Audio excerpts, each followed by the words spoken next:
Hello, everyone, and welcome to a Climate-Wise Communities Bushfire Simulation Workshop. My name is James Chan from Ku-ring-gai Council. And before we start, I'd like to do a quick acknowledgement of country. On behalf of Council, I recognize the traditional custodians of the land, past and present, on whose land we stand. Ku-ring-gai Council is proud of its Aboriginal heritage and culture, and we especially recognize this in my welcome to you. So I'd like to introduce all of our panelists for tonight's webinar. Here we have Mark Schuster from Ku-ring-gai Council. He is the Bushfire Technical Officer. We have Captain Nick Lyons from the Ku-ring-gai Rural Fire Brigade. And we have Sam Tucker as well from the Ku-ring-gai RFS. We also have with us Adam Perry and James Manuel from the New South Wales Fire and Rescue. So everyone say hello. And we normally would have Dr. Jenny Scott from Ku-ring-gai Council with us, but unfortunately she cannot make it tonight. So this workshop, as you would have known from the invitation you would have received in your letterbox, it's a workshop specifically targeted at the residents in North Warrunga. And as you know from the map on the back of your letter, your area is subject to bushfire risk, ember attack, and areas in bouts where you live might have limited exit routes. Now, and this workshop or webinar you're attending is part of the Climate Communities Program, Climate-Wise Communities Program. Now, this program was developed in the wake of the 2009 Black Saturday fires and incorporates the findings of the Royal Commission. Now, one of the key findings was that very few people had a bushfire survival plan. And those that did have a bushfire survival plan, very few actually worked. In fact, I don't think any worked sufficiently well. And that's because the plans weren't very detailed and they didn't cover off all the different scenarios or possibilities of what could happen during a bushfire. So the aim of this workshop is to show you the worst case scenario that could happen in your North Warrunga area. And this situation is needed to be the worst case scenario so that you can plan for it properly, and that if anything less than the worst case scenario happens, you should be well prepared. So also, before we get started, I'd like to point out a few housekeeping matters. If you have any technical issues, please put them into the chat box and I will address them as I can along the way. Perhaps my colleague, Mark, should be able to respond to any technical questions in the chat box. If you have any questions about the content we present, please put them into the Q&A box and we will address those questions mostly at the end of the webinar when we have a Q&A section. Those questions can be addressed to any of our panelists here. However, Mark as well would during the proceedings will be able to answer some questions along the way as well if it's appropriate. Okay, so what else? Is there anything else anyone would like to mention before we continue on with the next part of the workshop? No? Okay, cool. Well, what we'll do next is run a quick poll. And this poll is basically one way we like to find out where people are in terms of their bushfire preparedness. So I'll start the poll now. It's only about 10 questions, and it will only take maybe a couple of minutes to do. It's very easy, and I'll talk you through how to ask these questions because it can be a little bit tricky if those questions don't relate to you directly. So I'll launch the poll now, and it should be appearing on your screen right now. Perfect. Okay, so the first question is, do you live in a bushfire-prone land or ember zone? Answer appropriately. If you're unsure, just tick unsure. Question 2, if you've experienced a bushfire before, yes or no, straightforward. Do you have a bushfire survival plan? Yes or no. So the next question here, if you tick no in the previous question, what do you think is holding you back? Answer whatever relates to you. And if you have a plan, just tick NA, I have a plan, and go on to the next question. You have to answer every question in order to complete the poll. So do your best to just answer the best way you can. So if you have a plan, where is it? is in your head, written down, or written down and shared with family and friends. If you do not have a plan, tick NA, I do not have a plan. So if you have a plan, tell us how confident you feel about your plan. And if you don't have a plan, you just tick unsure or something like that. Or yeah. And now again, if you have a plan, just tick stay and defend or leave early. And I think everyone, even if you have a plan or not, you should be able to answer that question. And this question is about your house, what you've modified to your house. And if you haven't, just tick nothing. And if there's anything you have done to your house to modify your house to make it more bushfire resilient, and it's not listed there, just put that into the chat box or the Q&A, whatever you feel is appropriate. I think the chat box might be better. And question 9, how well do you know your neighborhood? And yeah, it's fairly straightforward. And what prompted you to attend the workshop? Now, we didn't do any flyers, so it should mostly be letters, I think. I need to go back and correct that. But I think your answers are all coming in pretty thick and fast. That's great. So we'll leave it, give people an extra, say, 30 seconds or so to answer the poll. Just give everyone a chance to answer. But we don't want to be hanging around on the poll for too much longer. We have a lot to get through. So oh, that's a good point. Actually, while we wait for people to complete the poll, I'll give everyone a quick rundown of how the workshop, or sorry, the webinar will proceed. We will first cover off on what's known as a progression or a reconstruction of a past fire. This past fire will be the Camp Fire that destroyed the town of Paradise in California back in 2018, I believe. And then after that, we will do another reconstruction of the Gospers Mountain Fire that was burning during the Black Summer 2019-2020. I'm sure everyone here is fairly familiar with that name of that fire.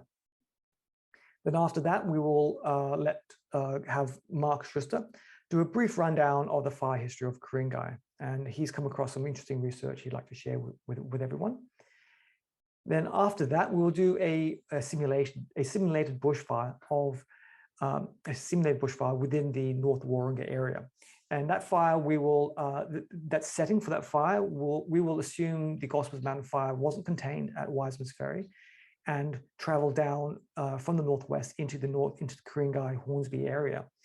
And so that Gospers Mountain Fire will be the source or the ignition point for this bushfire scenario we will present for you tonight. And then after that, we'll have James Emmanuel talk to you about the Community Fire Unit program and how you can get involved in your area and have one set up in your area. And then we will go into a general Q&A session where you can ask all the questions to your heart's content, and we will do our best to answer everyone's questions. Okay, so I think everyone's done the poll now, so I'll end the poll. So thank you everyone for answering that. So next, we will quickly go, like I said, we'll go into the campfire progression, and I'll quickly share my screen now. So bear with me while I do that. And once I do that, I'll give you a quick rundown of the sim table and how it works. Now, as mentioned in the letter to you, we will be doing this simulated bushfire using a technology called the sim table. Now the sim table is a bit of US military technology that was developed to help the soldiers fight their battles in Iraq and Afghanistan. But this technology was commercialized for civilian use and was used to, and is now being used to help simulate bushfires in and around America and in fact all over the world, including Australia. So normally in a physical workshop, you would see a tray of crushed walnut shell with an image projected down onto the crushed walnut shell.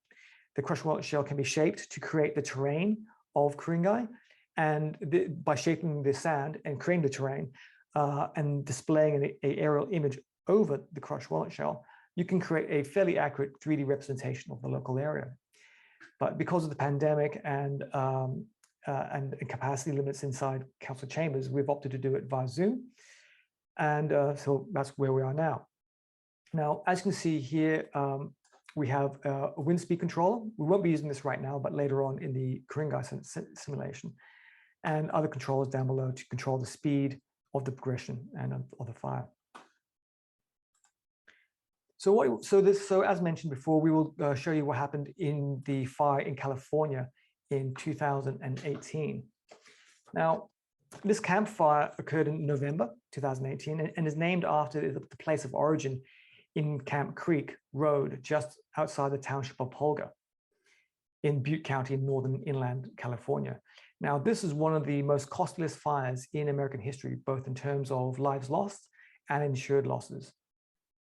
The conditions immediately leading up to and during the fire created highly combustible fuel loads in the mountainous forest, with heavy grass cover due to a wet spring, an unusually dry autumn, decreased humidity due to several recent wind events, unusually dry fuels, hot gusty winds, and a red flag warning day on the day the fire broke out.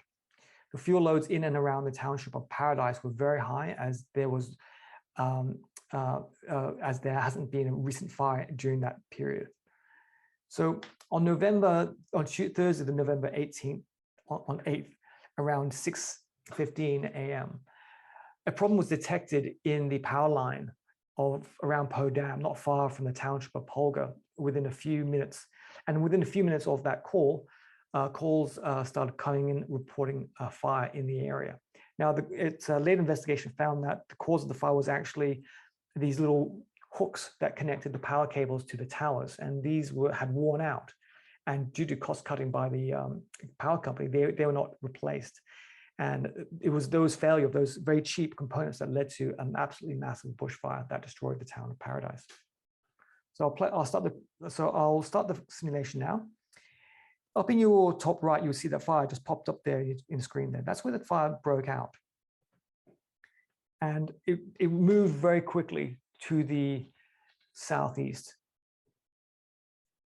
So within minutes of the fire breaking out, calls started coming in about the fire. Fire tankers were dispatched to the area, but were unable to gain access due to the narrow and winding mountain roads that the fire trucks were unable to navigate. Aircraft were also grounded due to winds gusting up to 85 kilometers per hour, which is above the acceptable limit for waterbombing aircraft to fly. Also, aircraft were unable to fly until later on in the afternoon.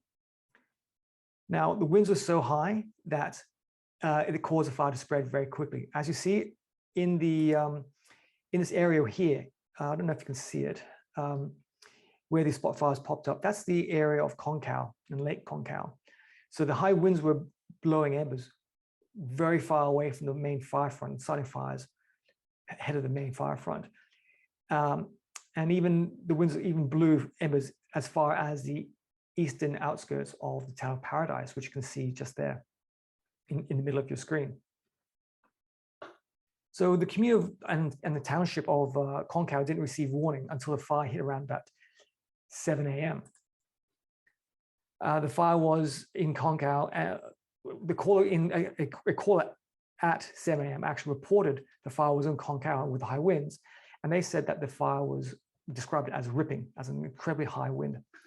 At 7:23, the sheriff's office in the township of Polga began evacuations. And calls from residents in Concal and Paradise continued to come in over the next hour at a rate of 1 per minute. They were told there was no danger, okay, and that the fire was north of Concal, and there was nothing to worry about.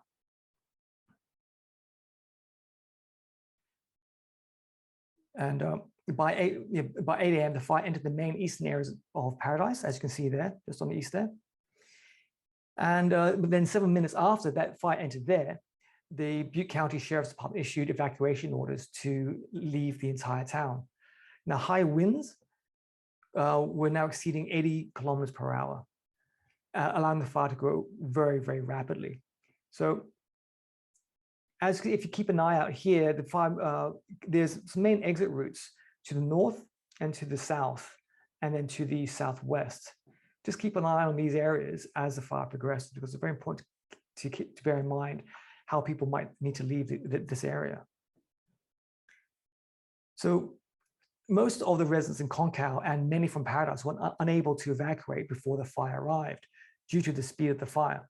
Firefighters, for the most part, never attempted to control the fire, but rather than just concentrated on just saving lives. So I'll speed the fire up just to keep up with the storyline here.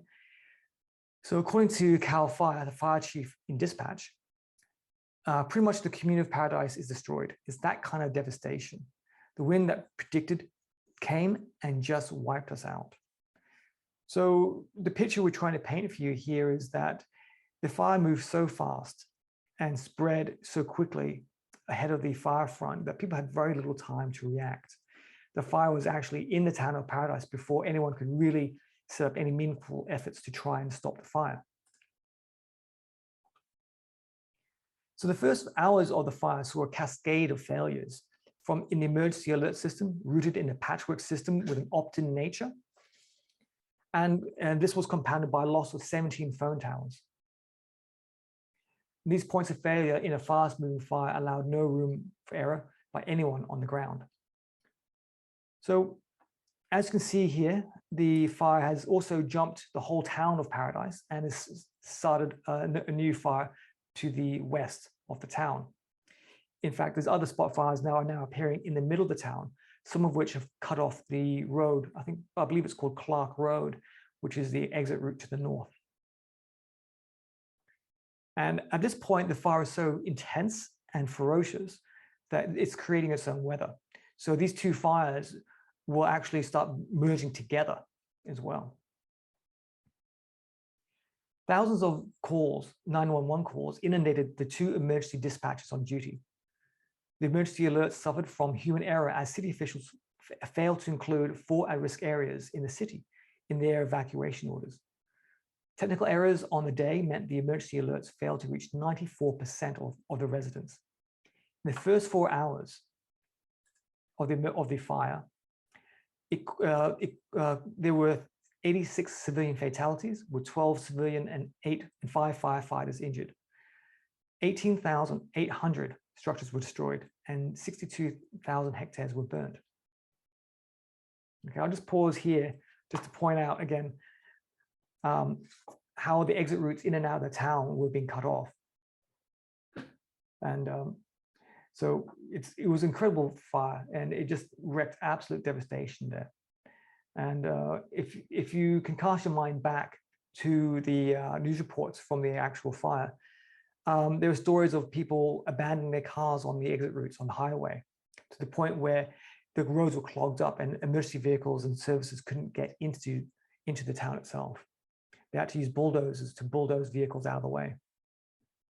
So this fire completely consumes the town of Paradise, and the devastation is really quite complete. There weren't many houses or buildings that were left standing. In fact, if you were to go onto Google Earth now, or Google Maps, and zoom into the town of Paradise, you will find whole suburbs that were completely burnt down without a house standing.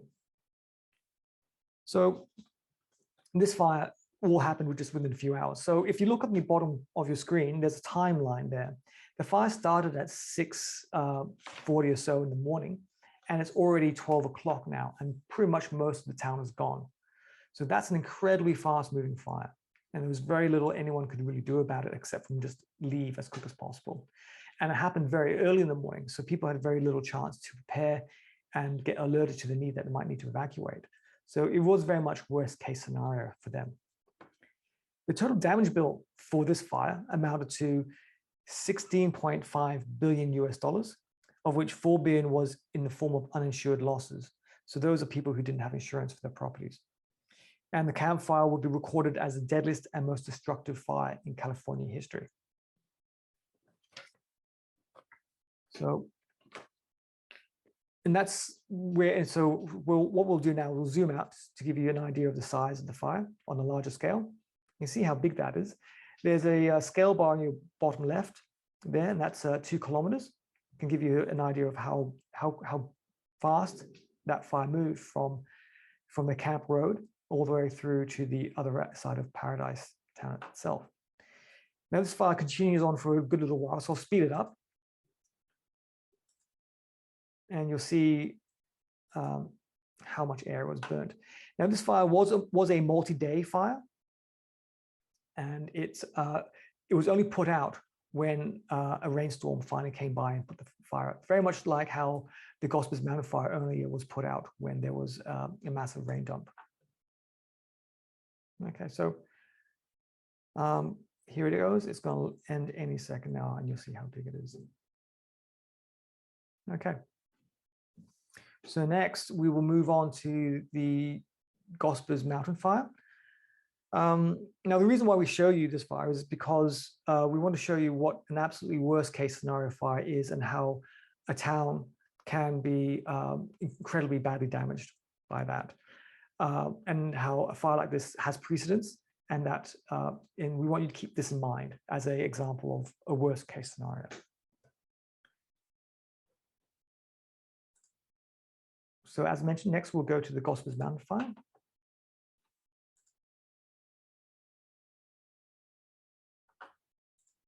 We'll just let this take a moment to load.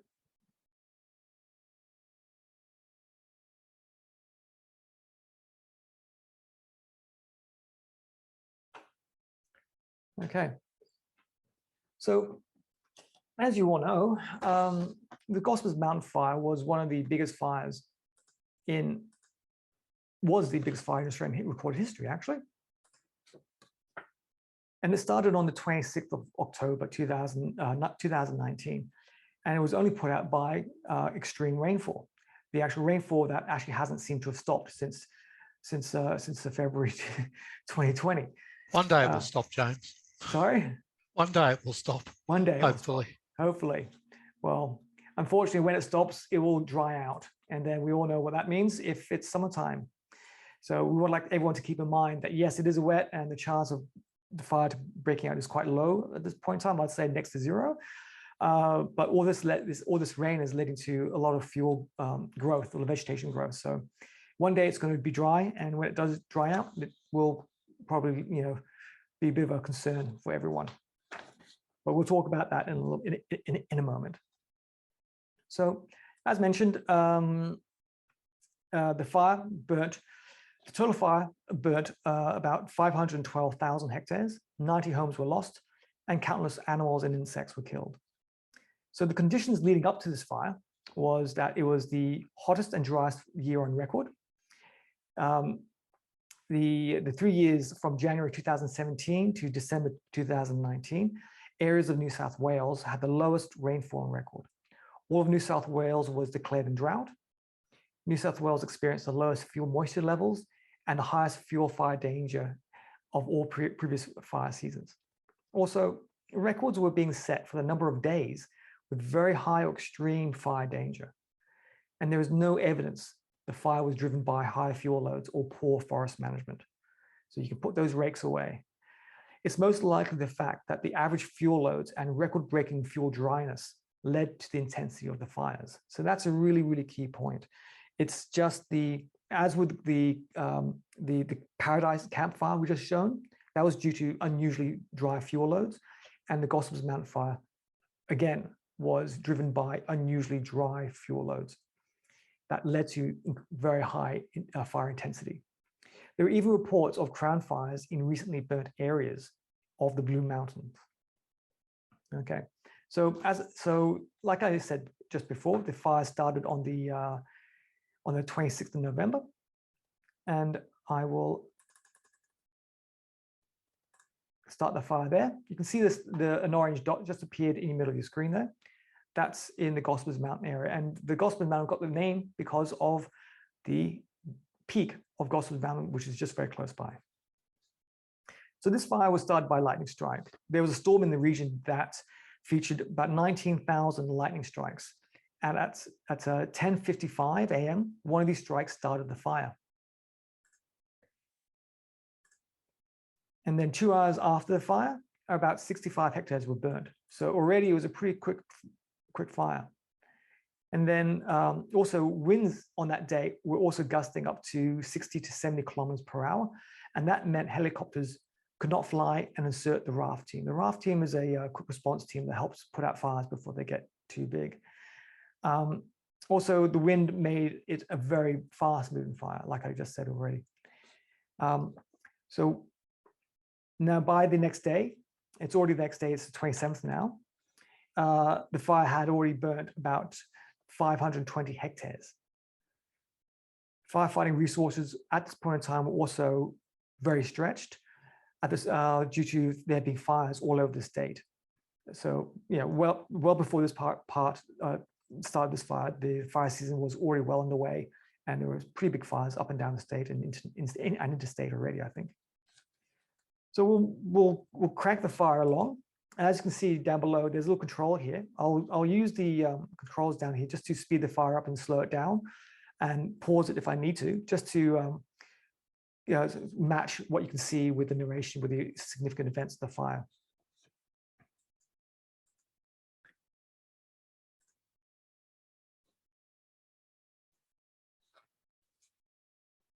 So yeah, the fire is moving along very quickly now, and even without having to speed things up, you can see that it was a very big fire, and it did move very quickly, despite my tinkering with the controls there.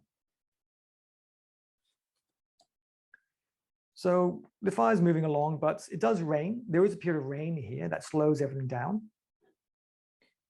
And in fact, this rain almost puts the fire out. So that was around about the 6th and the 5th of November. At this point, people thought maybe the fire would be put out altogether. We might have dodged a disaster. But on the 7th of November, weather changes, and then you get a massive fire run where things really kick up, and the fire moves about, I think, 12 kilometers in just one day. And that's a very fast moving fire. And then, yeah, so I think I'll just speed that up again. Is it stopped? Here it goes. Yeah, you'll see the fire run now, any moment now. And so the fire continues along. And then on the 11th, around about now, I'll pause it here. On the 11th of November, you get another condition for another big fire run to the south, to the southwest. Now, the progress of this fire is very fast. And at this point, the fire is creating its own fire weather. The fire had a big run, traveling 12 kilometers in just 2.5 hours. The previous fire run you saw was traveling 12 kilometers in one day. This fire run was going to be 12 kilometers in just 2.5 hours. So, and again, like I mentioned, it was creating this fire was creating its own weather. So that's often called a pyrocumulonimbus. And RFS volunteers on the ground witnessed, I think, lightning strikes being caused by this firestorm. So I'll play it now, just so you can see the fire run. There you go. Now that's a very, very quick fire run right there. I'll zoom out again for you to see it. Now these lightning strikes, as I mentioned, due to the pyrocumulonimbus, also started spot fires around the area. And on the 12th, just on that day of the massive fire run, that was a day where the fire conditions were so bad, it was declared a catastrophic fire danger day in the region. In fact, I think this is the same day that the Ku-ring-gai Road fire broke out, and was luckily contained very quickly. That fire in Ku-ring-gai Road could easily have been a major disaster for the Ku-ring-gai area. And that's worth bearing in mind. While everyone's fighting this big fire, another one could be happening very quickly just down the road, stretching resources even further.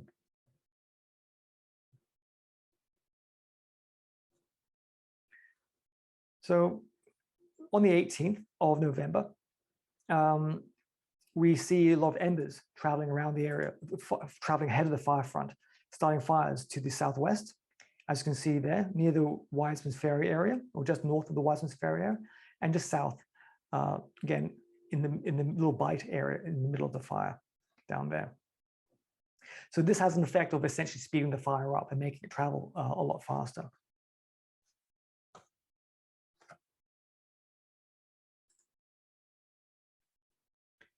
So as the fire moves along, we also see more embers starting more spot fires on, and these join with the main fire front, making the fire get even larger and larger.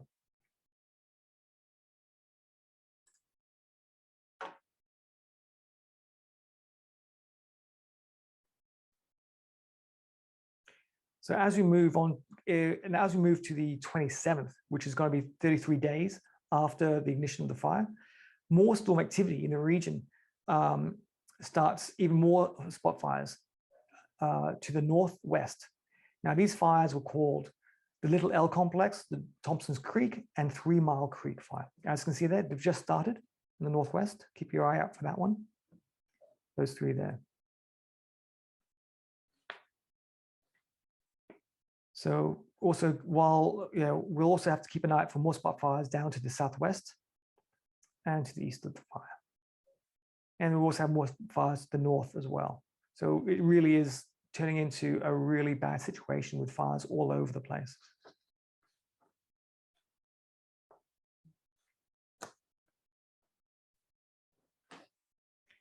So as we move to the 5th of November of December, which is about 41 days after ignition, the fires start joining up to each other. Now, when these fires, Little L Complex, Thompson's Creek, and 3 Mile Creek fire join, the Gossip's Mountain now is declared a mega fire, an absolutely monstrous fire. Now, later on, this fire also joins the Paddock Run and Thompson's Creek fire as well.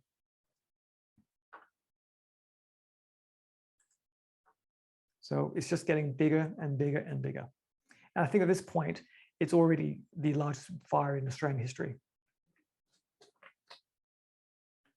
So now, well, I think we are getting up to the 14th. We're on the 14th of November as well. So on this day, there was a backburn, or a backburn was planned for this day at the Mount Wilson area. Mount Wilson is down in the bottom of your screen. I'll try and move it up a bit more so you can see it. Just around about where my cursor is. So a backburn was planned for the 14th. Now the weather conditions on the day were supposed to be mild, and there was supposed to be little or no wind. However, that was the case when the backburn was started. However, by 2 p.m., wind picked up from the southwesterly direction, and by 2:54 p.m., the first spot overs was started, and then within 30 minutes, crews were doing property protection. So the situation changed very quickly and caught everyone off guard. So we'll play that section now. And there you see. That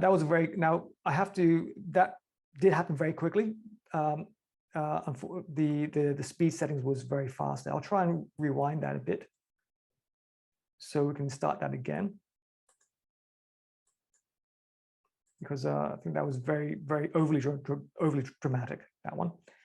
So yeah, as you can see, the fire starts, backburn starts, but it quickly gets out of control due to the weather conditions that came around and caught everyone off guard. So that fire ended up causing a lot of damage as well to the properties around the Bellsliner Road. So I'll speed things up again to move things along, because we do have a lot to get through. And then this backburn joins in with the main body of the fire. So if you turn your eye down to the Lithgow area, that area gets also very badly impacted by the bushfires. It's fairly stable in the east, but it's expanding out to the west and southwest. Now, around about the 21st of December, there's also a catastrophic bushfire danger day was declared as well. Now, but at this point in time, fire crews were working very hard to stop the fire jumping the Hawkesbury River. Now I'll zoom in there just so everyone can see it now. Down here is the Wiseman's Ferry. There. So by this stage, strike teams from interstate and overseas had joined the battle, and there were plans being drawn up for the evacuation of Hornsbury and the Hills District. And we'll just zoom down here just so everyone can see how close Hornsbury is to the main fire to the northwest there. So yeah, so Hornsby and the Hills District were facing evacuation, so they're getting prepared for that. And experts estimated that the fire could have covered the distance from Wiseman's Ferry, which is just around there, if you can see my cursor there, all the way through to Hornsby, just down there, in about 1 day. Now, this is very possible if you're considering the speed and distance of the earlier 2 fire runs in just 12 kilometers in 1 day and 12 kilometers in just 2.5 hours. So if the conditions are right, the fire will move very, very quickly. Luckily, the southerly wind blew the flames back, helping the fire crews to contain the fire. So this highlights the fact that fire can move very quickly and could potentially lead to mass evacuations, which are unlikely to go smoothly, especially when no one's had any experience having to evacuate. We don't practice evacuations in Australia. It's not the kind of thing we do on a regular basis.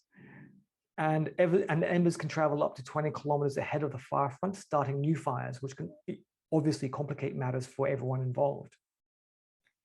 So yeah, so that's the Gospers Mountain fire. So that leads us into the next part of the workshop, where we simulate what would happen if the Gospers Mountain fire was not contained at Wiseman's Ferry and jumped to Hawkesbury, which is very plausible, could easily happen, and travel a relatively short distance to the North Shore. So Mark, would you like to quickly do a short history of fire history? Yeah, can I try and just share my screen, James? Go for it, yeah. I'll have a crack. I'll give you permission. Oh, it's disabled, okay. Thanks, because it'd be nice to look at an actual map. For so sure. a bit easier. Okay. And that's it there, share screen. Can you see a map come up at all? Yep, we can see it. Oh, it's gone now. Oh, hold on. Back again? Yes, it's there. Okay. Just to tell you a little bit about fire in Ku-ring-gai, we're surrounded, I suppose, on 3 sides by bushfire-prone land. On the western side by Lane Cove National Park. It's pretty extensive, really, goes right up our western boundary. On the northern side by Ku-ring-gai Chase National Park, which is about a bit over 15,000 hectares, and even on the eastern side by Middle Harbour, and that's Garrigal National Park. It's just on the south, down towards Chatswood, we've got urban areas. So we're surrounded on 3 sides by bushfire-prone land. Probably, even though there's been some big fires in '94 come up the Lane Cove Valley, our biggest fire front, so to speak, potential fire front, is from the north and northwest, with fires coming across from the Hornsby Way. And that's what happened in '76. You can see on this map here of the North Warrunga area. The 94 fires that missed out, fortunately, in North Warrunga, but 76 did impact. And you can see the shaded area, the shaded red area, is where the southern area of the fire came to, down into North Warrunga. And you can see over on the right-hand side near my cursor, you've got Bobbin Head Road. And a lot of those houses on the western side of Bobbin Head Road, I've spoken to a few residents, the fire did actually touch up the sides of their houses. So it got that close, so to speak. And certainly up in off Grosvenor Road up here on the western side, it did come into that little housing area we've got there today on top of the ridge near the Cam up in there. So it did affect that area, and also down near Barton Crescent. And it did get very, very close to a lot of houses. Now, remember, this is the actual fire front. So you would have to watch out for embers. If the fire was driven by winds from the north or northwest, embers would go into the suburbs, like happened in Duffy in Canberra in 2003. It just wasn't along the interface we got fires, but into the nearby suburbs with ember attacks. So we would have to watch out for that. But luckily, we've got Ku-ring-gai RFS fairly close to this area. So with Nick and Sam, and also with the help of Adam and his boys and girls from Fire and Rescue, they would be a great aid in this nearby area. That's the advantage of Ku-ring-gai. We've got both Fire and Rescue and RFS nearby in case. Now, I actually walk a lot of these areas. We've got a brilliant new fire trail that's been upgraded from Grosvenor Avenue up here. Doesn't show it here. It goes right across to Guida Avenue. And it's a new fire trail. It may not contain fires, but we can either have hazard reduction burns across it and use it for backburning if need be. Backburns aren't always a good thing depending on the weather, so you have to watch that type of thing, but it is a possibility of using it. But we do have a really great fire trail along here, which some of you may use for walking dogs or other purposes. So yeah, it is a very fire prone area, and I do fuel monitoring right around the Shire, and there's some very heavy to extreme fuel loads here. They can get up to about 30 tonnes a hectare, certainly enough to make a fire travel. And what we have to remember, we can put in a hazard reduction burn, but with good rainfall, within 3 to 4 years, we can have enough fuel again to carry a fire. So hazard reduction burns might be effective in milder to less extreme weather, but when you've got a few years of drought, you've got almost climate-driven fires, fuel doesn't matter so much, so you can get a fire carrying again straight away. So yeah, it is a very fire-prone area, and I don't know whether Nick or Sam or Adam would like to add anything at this stage. Thanks.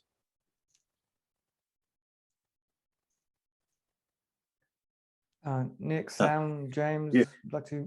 Adam, like to jump in there? Yeah. Maybe I'll just quickly add something, and just to confirm what Mark just said. I think the other real issue for the Ku-ring-gai local government area is the number of houses we've actually got on the bushfire interface. From memory, I think there's about 14,500 houses, which makes it one of the most risky, if you like, local government areas in terms of potential bushfire impact on residential areas. The Gospel Fire, a lot of it was out in the middle of the bush, but if we had fires in Ku-ring-gai, then they're right up against the the urban interface, which is really critical for us in terms of trying to provide protection, and importantly for residents to be aware of that and be able to make their own plans to provide protection. Yes, in fact, yes, that's a very good point, Nick. Ku-ring-gai is in fact the third most bushfire risk suburb in metropolitan Sydney. So yeah, I think it goes from I believe it's Blue Mountains is number one. I think Wollondilly or Wunji-Carriby, Wollondilly I think is the second, and then Ku-ring-gai is third, Yeah, and I think then it's Wollondilly. Hornsbury is fourth. So, and it might seem odd, especially if you spend more time driving along the Pacific Highway and going to Sinai Shopping Centre, that we should be that at risk of bushfire. But if you look at the map, a bushfire prone map, or any map showing, Google will do it for you actually. Just look at all that green lovely bushland and national parks surrounding Ku-ring-gai and these finger ridges, which finger ridges are like are all developed. You have all the houses on those ridges, and they extend directly out into the national park or bushland reserves with gullies, vegetation in them as well. So fire travels uphill very quickly, and at the top of the hill is people's houses. So that's what we have to contend with, and that's a very complex and very gnarly sort of interface. So it's not a simple blob of development in one area with a nice round interface. It's a very complex and convoluted area with a lot of one-way in areas and steep hills and and the like, which makes it a challenging area to fight a fire in, I'd imagine. The other thing we have to remember is that many of these houses at the interface were built before the bushfire standards came in. They call it Australian Standard 3959 for construction of houses in bushfire prone areas. That came in at about the late 80s. So many houses were built before that to a lesser standard than we might like. So pretty important too. Okay, cool. Well, thanks for that, guys. So the next step is that we'll take, while it's fresh in our head, the campfire. We saw how fast that moved and the devastation it can do to a built-up area. A lot of house-to-house burning as well. And I've just lost my camera. I just should come back in a second. Now there it is. Sorry about that. And then we saw how the Gospels Mountain fire again could travel very fast.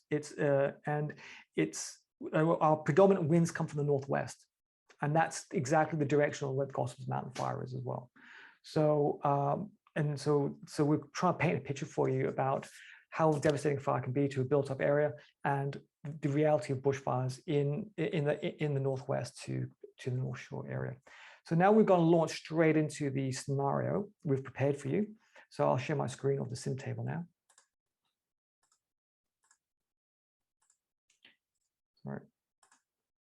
Okay, so what we have here is a scenario we've created showing the Ku-ring-gai Chase National Park. So for the scenario we'd like to present to you today, we're going to set it up for you. It's going to be a very hot and dry day. Summertime, obviously, very low humidity. So this simulation is set for a very low humidity, around about, say, 40% humidity. And with winds up to starting at maybe 35 kilometers per hour coming from the northwest. I'll set that using this wind speed dial in the top left of your screen.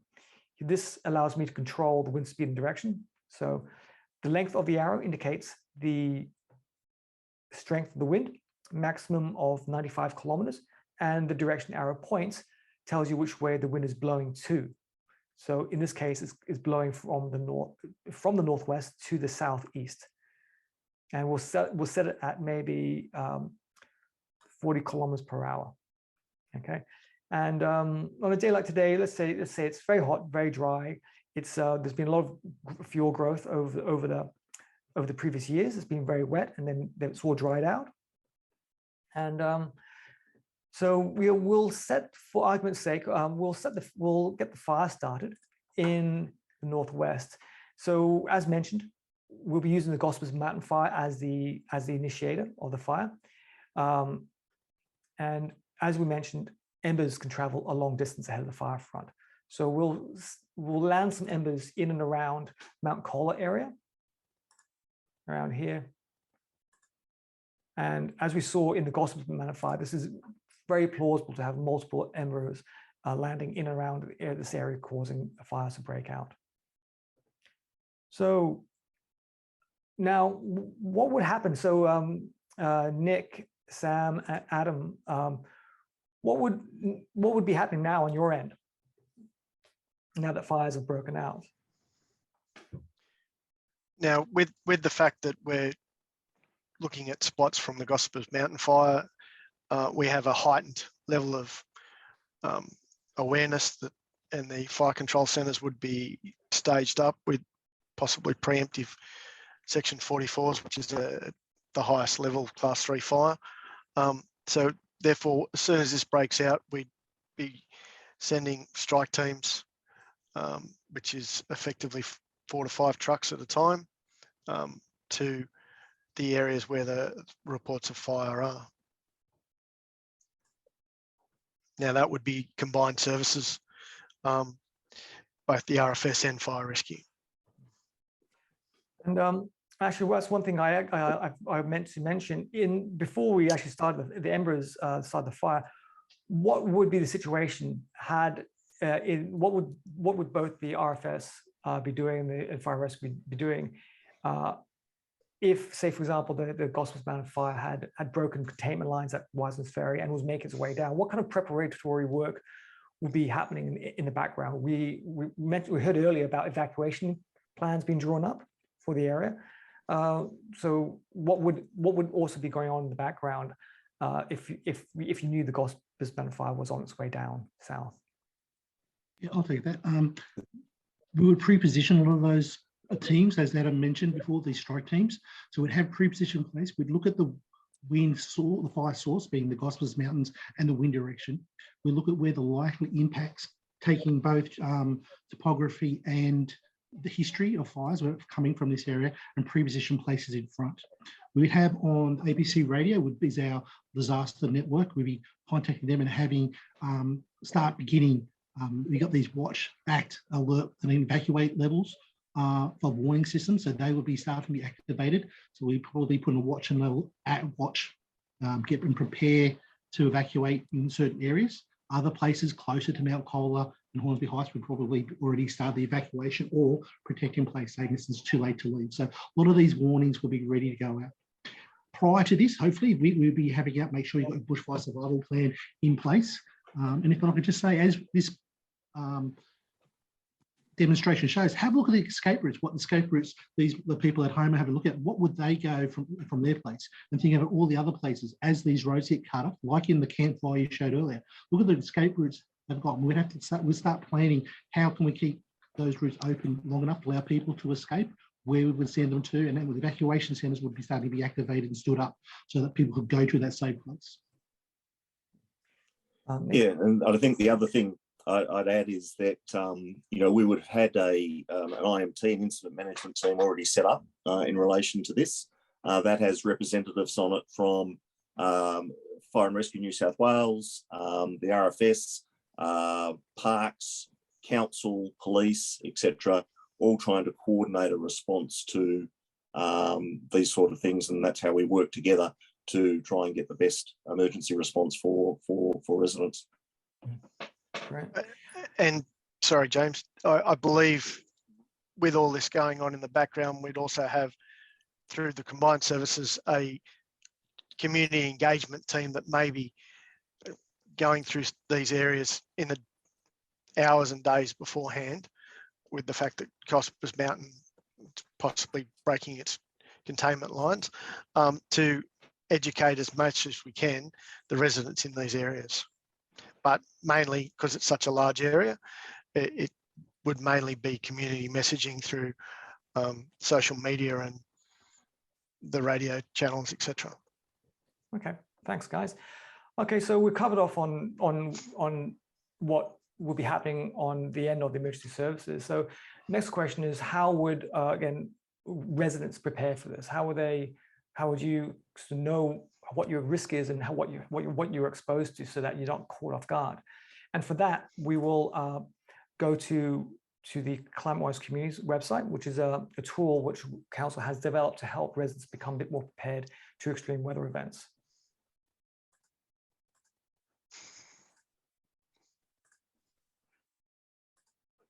I'm losing you a bit now, James. Okay, well, I hope you get me back. I think you'll need to repeat that, James. You've just gone through a slow fish tank tunnel. Oh no. Well, am I back? All good. Oh, great. Well, good thing is that no one's missed anything. I didn't say anything very important. What's coming up is, going to be a bit more useful to everyone. So, as mentioned, we've covered off on what is happening in the lead up to the fire coming to the North Shore, how the emergency service would be responding. So the other side of that situation is what residents are doing and how they can respond to an imminent threat.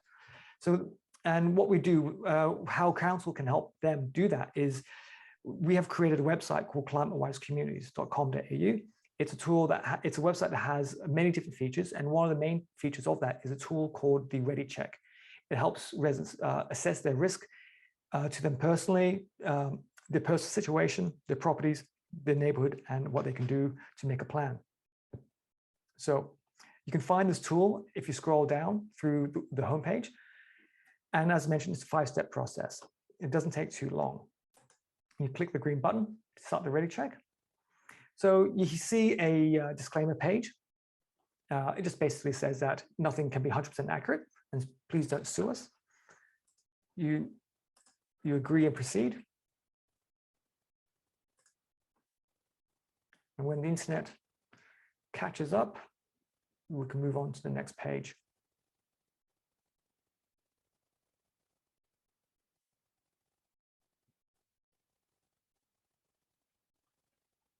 So the first step is map your location. Now, before you can actually make a proper plan, you need to know what risk you might be facing. This will definitely help you do that. So obviously, everyone who's attending tonight's webinar already knows they're exposed to bushfire risk. But bushfire is not the only thing people are at risk to here in Ku-ring-gai. This map here allows you to type your address in so that you can locate your home and all the natural hazards that could be affecting you.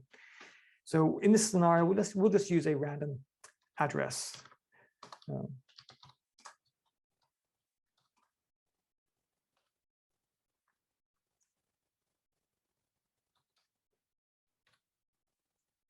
So this address is unlucky in the sense that it has quite a few different extreme weather events affecting it. As it loads, you will see which extreme weather events are at risk there. The yellow is bushfire prone land. Red is bushfire prone vegetation. The blue is flood prone land. The purple is ember attack areas. And the only thing that's not showing up here is a hatched color or hatched texture, which indicates areas with limited exit options.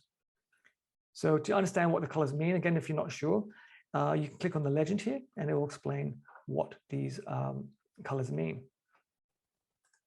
And if you scroll down, there'll be a handy summary as well that will show you what hazards affecting your property. So anyone in Ku-ring-gai can type their address in to that search bar and come up with the same summary of their risks.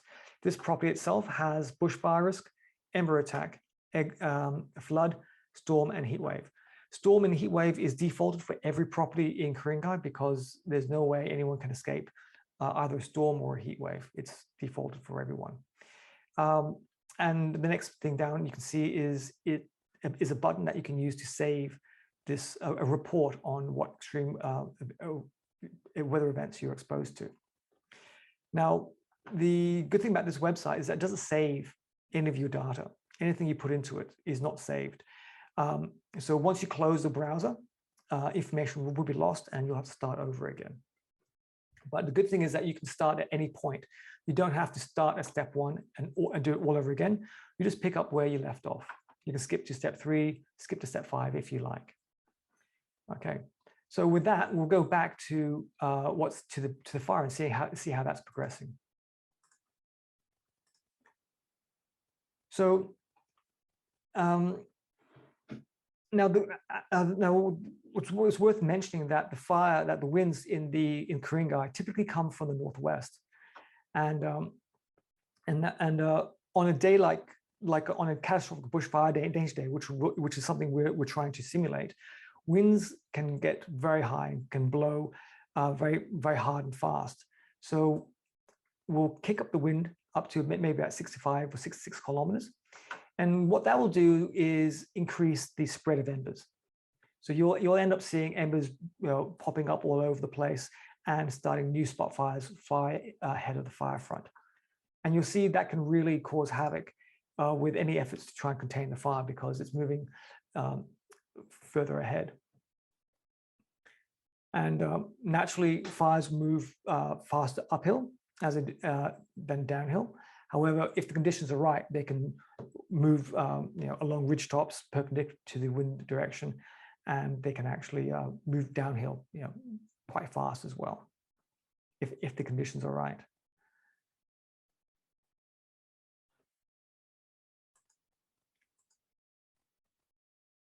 So would anyone like to comment on what it's like? You can see the new spots now just east of the highway.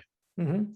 Yeah, because as we saw in the Gossels Mountain fire, the spot fires can travel a good distance, and a barrier like a highway or a suburb is really no barrier to a fire traveling over the top of that. So just don't think that you have the Pacific Highway or the M1 between you and the fire. That's no guarantee of any real safety. Yeah. And I have to do the spots manually. So I'll pick a few spots just to demonstrate how the terrain can affect the spread and speed of the fire. Yeah. Here I'm dropping embers into the gully, and you can see how quickly they move uphill. So with the fire now jumping the Pacific Highway and threatening the northern regions of Ku-ring-gai, what would the response be from the fire services? Nick, do you want to lead off with this? Yes, I probably should have mentioned with those fires that are just to the northwest of Mount Colah, those houses there would now be the subject of an emergency warning. So there's 3 levels of warning that are provided. The first is an advice which says that there's a fire in your area, so pay attention. The second is a watch and act, which means that look, the fire's approaching and you should really start to think about triggering whatever your actions are under your bushfire survival plan. And the third is an emergency warning, which means that, you know, the fire has got an imminent impact on the residential area. And at that stage, it's probably too late to leave and you should be sheltering in place. So that's what would have happened to Mount Colah. With these spot fires that have now jumped over the other side of the highway, I suspect there'll be watch and acts issued for North Warrunga and North Turramurra.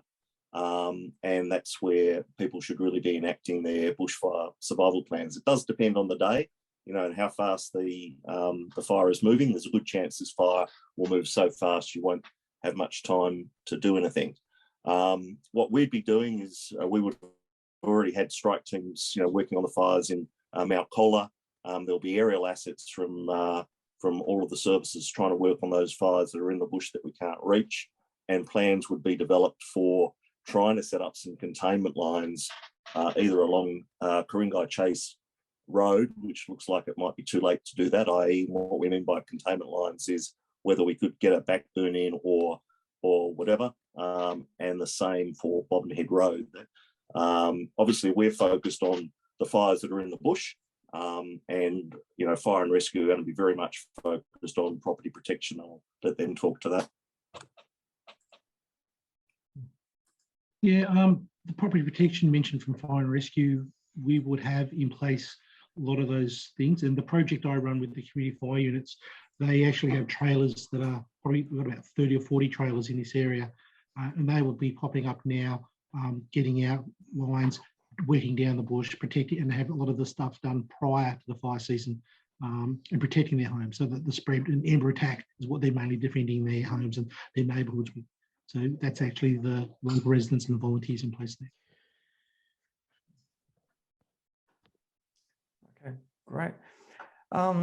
So yeah, so on a day, and so thanks for that, guys.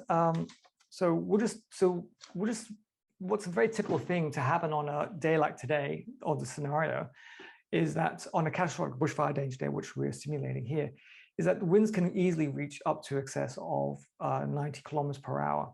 And if you cast your mind back a couple of summers ago, when this was all fairly real, it was quite a common occurrence to have very high winds blowing from the northwest. And so with that, you get embers can travel even further along. So as the fire reaches these ridge tops, as you can see here, embers can kick off. It's almost like launched like a little ramp almost, I imagine, and travel a good distance further than before. So, and I'm actually being a bit conservative in where I'm placing these embers, because they can travel even further given these winds. For example, the Gospers Mountain fire blew charred and burnt leaves into my backyard, and I was much further away. I was just very glad those leaves weren't actually on fire.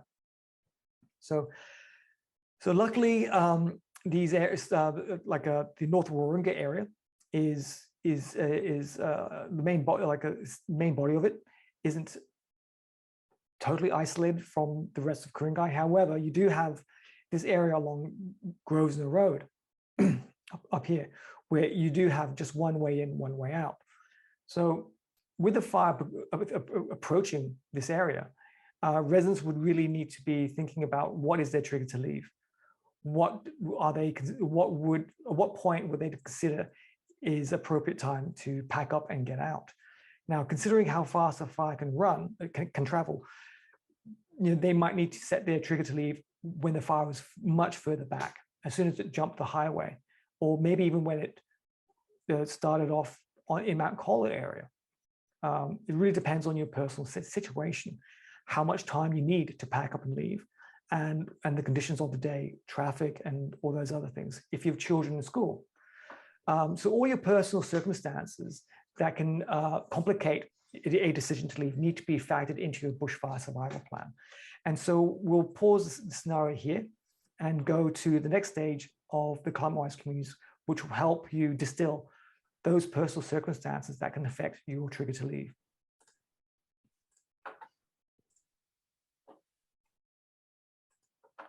So to do that, we click onto step 2, which is aptly named your personal situation. So everyone's lives are very different. You know, a blanket recommendation to people to leave early at 10-kilometer radius or 10-kilometer distance ahead of the fire is one thing, but it won't work for everyone because everyone has different circumstances. Everyone is, some people have children, some people have elderly parents living with them. All these different factors can affect how you execute your bushfire survival plan. And this section of the website helps you distill those key points out that you can use to make your plan. So this section here covers off on, do you live alone? Do you live with others? So it says, so if you tick that box, you get a little prompt that tells you should make sure everyone in the house knows what the plan is. Now, the people in your household can affect your plan quite importantly. If you have children, they have high levels of dependency, and they might react in ways that can be very unhelpful during a bushfire. They might be very scared, and you want to, of course, minimize any trauma you might inflict that could be affecting the children as well. And but on the flip side, children can also be very helpful during a bushfire if you engage them with the need to prepare for bushfires and give them a role to play in bushfire planning. They can be very well prepared and in fact be a major asset and help you leave the house a lot sooner. And they can be surprisingly resilient as well if given the right sort of talking to as well, right preparation. If you have elderly people living in the house, family members, they might need again high levels of care, and of course people with special needs as well. So I won't go through every one, but I'll just call out them as appropriate. So as you go through the website, you'll ask you to tick these boxes, and you'll just need to think about how that affects your plan. Pets in the household are a very common feature in people's homes in Ku-ring-gai. Now, it's important that if you do have a pet, that you have a plan for them. A lot of people would actually not leave if they couldn't get hold of their pet. Pets might react badly to smoke or to flames or whatever, and could panic and run away. And many homeowners will be very hesitant to actually leave their animals behind and then put themselves at risk. So you need to have a plan for them. And if it means putting your pets in a cage ahead of any decision to evacuate, you might need to do that because it would make it a lot easier to corral those animals. And also think about where you might need to take them, because not all emergency shelters will be set up to accommodate pets as well. Do you own your own transport? That's an important consideration. Other people live in the house who don't speak English and might need a translator. You might speak very good, have a high level of proficiency in English, but you might not be in the house when the fire strikes, and they might be in the house and they might not necessarily be receiving information that they need to make a decision to leave. Home ownership, again, if you own your own home, you might be in a position to improve your home and make it more resilient. Whereas if you're a renter, you might not be able to make modifications to the house. And the type of communications you use.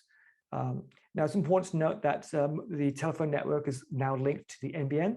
And so if the NBN goes down, your mobile phone and your landline will go down as well. So you need to keep that in mind. You also have to keep in mind how you receive your information. I believe it's already been mentioned that the ABC is the emergency broadcaster. It's 702, I believe. Yep. And also, it's worth keeping in mind that you might need a radio as well, a battery-powered radio, or even a wind-up radio. Your car radio is also a very good source of information as well. That's the portable radio you have there as well. Okay, so in conclusion, as part of your planning process, you need to determine what your triggers are for leaving the home, and in emergency and days where it's likely to an emergency might break out. The earlier, the better, and the best way to survive a bushfire is not to be there when it arrives. So in the case of a catastrophic bushfire danger day, if you live in an area with limited access in and out, you might need to just think about not even being anywhere near the fire. Maybe go to the beach on a catastrophic bushfire danger day, and just not be there. That's my plan, and I think that's a pretty good one. Just don't be there. Be down by the beach. It's much nicer.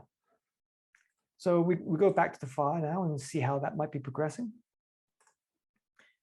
So as you can see, it's getting closer and closer to the built-up areas. So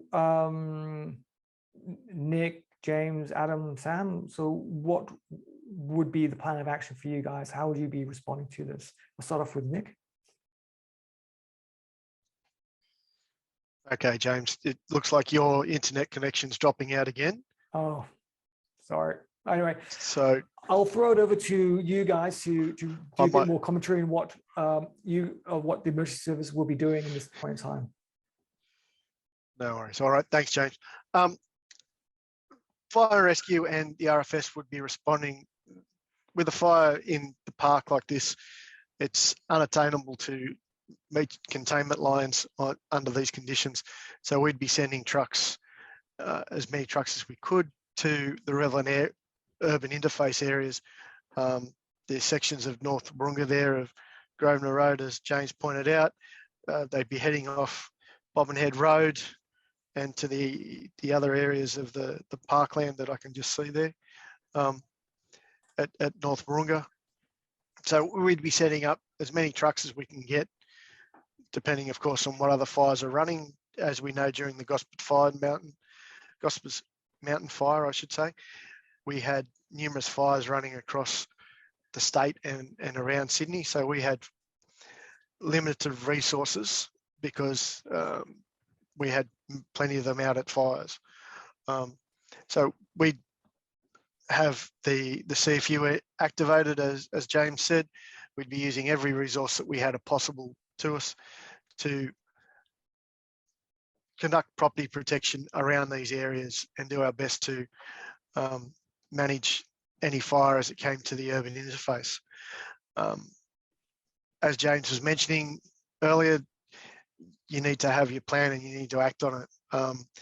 If your plan was to leave early, which there would have been plenty of education through all media, be television, be radio, etc., of the morning of this day, that if you were planning on to leave early to actually go. Do you want to take anything else, James or Nick or Sam? If I can just add to that as well, we did have one question about accessing emergency information, and I think that if you don't have the capacity to have a smartphone where you can have Fires Near Me on it, please make sure that a member of your family that does can put a watch zone for your home on that, and so they can contact you in another way. What's really important in an event like this, particularly knowing that there are over 15,000 residents in Ku-ring-gai on the bushland interface, last minute evacuation is going to be pretty curly and very unlikely. A lot of roads will be closed. We will be purely doing property and life protection. And if you're not there, it's going to be a huge benefit to everybody. So I think just remembering that as many of the RFS and fire and rescue and other emergency services are, there will never be enough to be on every street to protect every property. So having a fire plan, personalising your own risk and being on top of the information that's being provided to you by setting 702 on your car phone for when your car radio for when the power goes out, and it's very likely it already has by now, you at least can keep up to date. Yep, and maybe if I could just add to that, the other important thing when we're doing property protection, both fire and rescue and the RFS, is that the houses that are best prepared are the easier houses for us to defend. So, you know, in the lead up to the fire season, we encourage people to clean up around their house, you know, as we've talked about many times, clean leaf litter off roofs, but, you know, also review things like fly screens and stuff that you can do around the house to minimise the chance of ember attack, because, you know, if there's a lot of houses being impacted at any one time, we can only really focus our resources on the assets that we can defend, not the ones that we can't defend. So the best prepared houses will be the ones we're able to protect.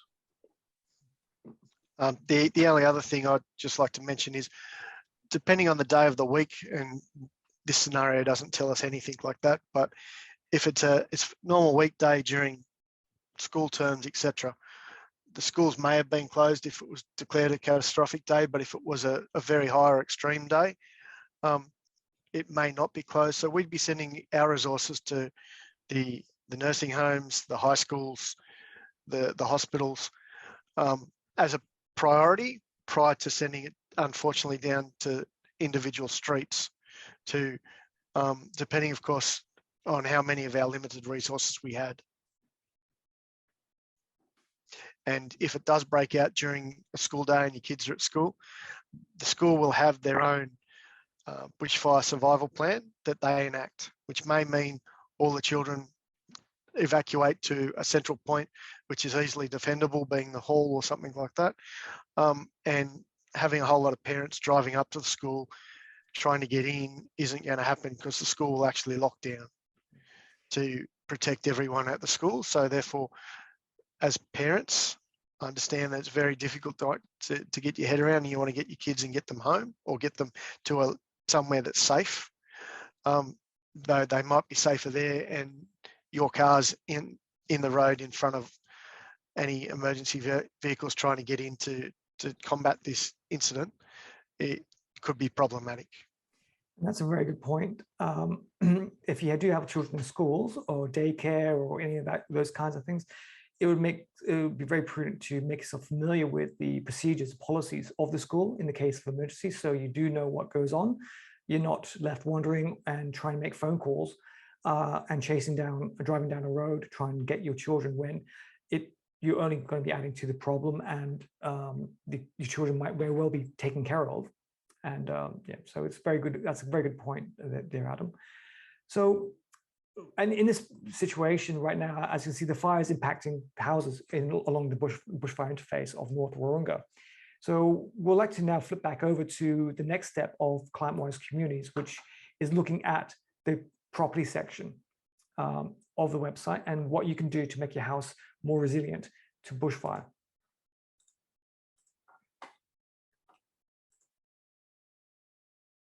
So this section is fairly detailed, but because it does cover not just bushfire, it covers storm, heat waves, and flooding. Although flooding in Ku-ring-gai is mostly just flash flooding, so it's not something most people need to deal with, especially so I skipped this part. Here is a little exercise you can do before you do the main section of this page. And this simply encourages you to do a mud map of your property to identify the main features of your house. And these main features can be either assets to protecting your house from fire, or it could be vulnerabilities. So it's a good exercise just to get all the main things out of your head onto a piece of paper, so you can do a much better assessment of your risks and vulnerabilities. All you need is an A4 piece of paper and a pen and paper and some colors. So as mentioned here, you can click on the bushfire section here. It will expand to show you all the different features of the house that can relate to bushfire strength and resilience. Here you'll see a legend. The red color indicates a serious weakness. Orange is a moderate weakness, and blue is fairly resilient, and green is strongly resilient to bushfire. This section is breaks the house up into various sections, covering the roof, walls and windows, floors, under house areas, and external areas around the house. So if starting with the roof and house roof design, it describes what kind of roof you might have. If you have a complex roof with many re-entrant corners where embers and leaf can collect, this will make your roof vulnerable to bushfire. However, if you have a very simple, shaped roof, typically like an A-shaped roof with no corners, that can be very resilient to bushfire, because leaves and embers just sheet straight off it and don't get collected in corners. Roof material is covered off there as well, so you might have an old tile roof with cracks in the mortar, and maybe tiles are a bit brittle. So that will make your house fairly vulnerable as well. But if you have a brand new roof or a roof that's newer than to that 1980, and you have new mortar, it can be fairly resilient as well. It covers off on sprinklers. Do you have roof sprinklers there, or do you have roof lights, skylights, and those any perforations in your roof that make your house or your roof vulnerable to bushfire? If you have, if you have, say, acrylic skylights, you might want to consider replacing them with glass skylights with toughened glass with ember mesh as well. So by ticking these boxes, you get a pretty good picture on how vulnerable your house is. It covers off on eaves. Now, eaves can be some eaves are not enclosed at all and can pose a big risk. So if you have those not unenclosed eaves, you might want to enclose them with a fire retardant material. Vents and weep holes and chimneys. That's another big one. That's another way for embers to enter your house. And in fact, that's one thing we haven't quite discussed yet is ember attack on the actual properties itself, and how much of a threat that is to properties burning down. And this section here covers off on that fairly well, because if you have many perforations or points along the walls or in the roof that allow embers in, you might want to consider sealing them up with ember mesh or sealing them all together. So you can do that with corrosion-resistant steel or bronze ember guards around chimneys, for example, or around ventilation or weep holes you have around the place. Gutters and downpipes, they are very common areas for fires to break out along the roof line. If you don't have gutter guards, you might consider getting them installed. And you might also want to consider ways to seal your gutters to flood them with water. The next section covers off on walls. Now, I won't cover every detail here, but I'll let you read that in your own time.